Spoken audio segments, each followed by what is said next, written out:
7-foot Apache. Woman said no man could handle her until a calm Cowboy did Wild West story. Before the desert sun even cleared the jagged teeth of the red cliffs, the people of Dust Creek were already whispering her name with fear, awe, and disbelief. She was called Tala of the High Wind, an Apache woman said to stand 7 feet tall, broad-shouldered like a mountain, eyes sharp as an eagle's, and strength unmatched by any man who had ever crossed her path. Men said horses shied away from her shadow. Others swore she once lifted a fallen tree to free a trapped child, without breaking a breath. Some called her a monster, others called her a curse, and some, the braver ones, called her a challenge. Every man who had tried to dominate her, tame her, or even speak to her with arrogance had failed. Humiliated or injured, sometimes both. No man can handle her. The saloon talk went, and with each retelling, the legend grew heavier, darker, louder. But what no one ever spoke about was the loneliness that followed. Tala like a second shadow. Behind her fierce reputation was a woman forged by loss, betrayal, and survival. Her father had been killed defending their land. Her mother lost to sickness after soldiers burned their village, and from a young age, Tala learned that strength was the only language the world respected. She trained herself to be unbreakable, because breaking meant dying. By the time she reached full height, towering over warriors and settlers alike, she had sworn never to kneel, never to depend, and never to love, because love had a way of being taken away. On the other side of Dust Creek lived a cowboy no one talked much about. His name was Eli Walker. He was not loud. He did not brag. He did not drink himself into legends at the saloon. He rose before dawn, worked until his hands bled, spoke little and listened much. His calm unsettled people more than anger ever could. He had seen war, buried friends, and lost a family to a winter that never forgave. Pain had hollowed him, but instead of hardening him into cruelty, it had softened him into patience. Eli believed storms passed faster when you didn't shout at the sky. One evening, while herding cattle near the canyon, Eli saw her for the first time. Tala stood on a ridge against the burning sunset, tall and unmovable, hair flowing like black fire in the wind. Any other man would have stared in fear or desire. Eli simply nodded, as if greeting the land itself. Tala noticed. That simple nod angered her more than fear ever had. She rode down toward him, dust exploding under her horse's hooves, stopping so close his cattle scattered. "You're not afraid," she said, voice deep, steady, testing. Eli looked up slowly. "No," he replied, "but I respect what can break me."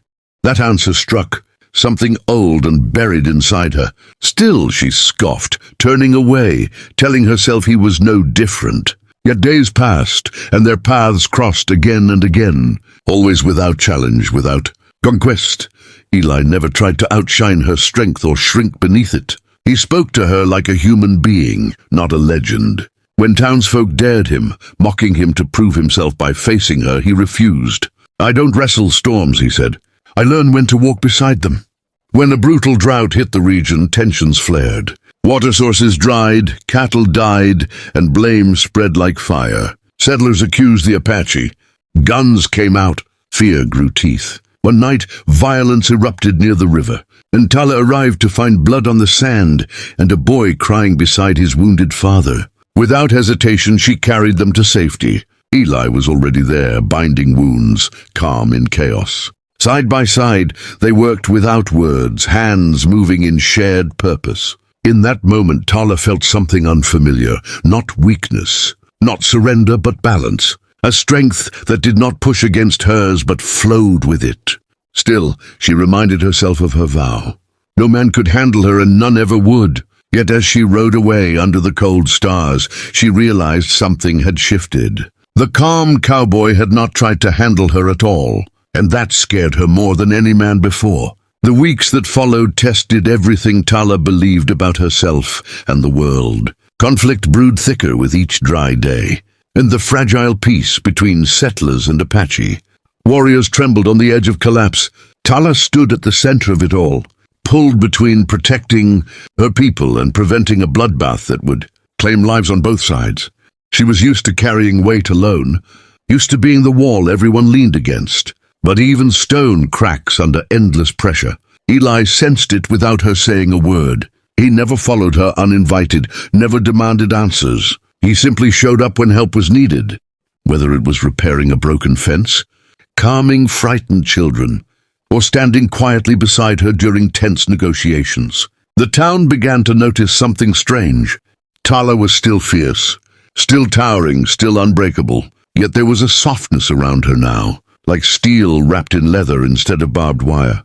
And Eli, still calm, still quiet, had somehow become the only man she did not push away. The turning point came when a group of armed men decided to take the river by force, blaming the Apache for the drought. Shots rang out at dawn. Chaos erupted. Tala rode straight into danger, disarming attackers with raw power and precision, her presence alone scattering fear. But even giants can fall. A bullet grazed her side, and for the first time in years, Tala stumbled. Eli was there instantly, pulling her to cover, hands steady as he pressed cloth to the wound. "Stay down," he said, not as a command but a plea. "I won't lose you." Those words shattered the last wall around her heart. No man had ever spoken to her like she mattered beyond strength, beyond legend. When the dust settled and the attackers fled, Tala realized something profound. She had never needed a man to control her. She needed one who could stand firm without trying to dominate, who could meet her power with calm, not force. As she healed, she allowed herself to rest for the first time in her life, leaning not because she was weak, but because she was finally safe. The town changed after that day. Fear gave way to understanding. The river was shared, lives were spared, and Tala, the 7-foot Apache woman no man could handle, walked openly beside the calm cowboy, not behind him, not ahead of him, but equal. People whispered again, but the tone had changed. It was no longer about fear. It was about wonder. Love did not tame her. It did not shrink her. It did not make her kneel. It honored her. And Eli did not become strong by conquering her. He became strong by knowing when not to try. Their story spread across the Wild West. A reminder that real strength is not about overpowering, but understanding. Not about handling, but respecting. If this story moved you, if you believe power and patience can coexist, don't forget to subscribe to the channel for more unforgettable Wild West legends that touch the heart and stay with you.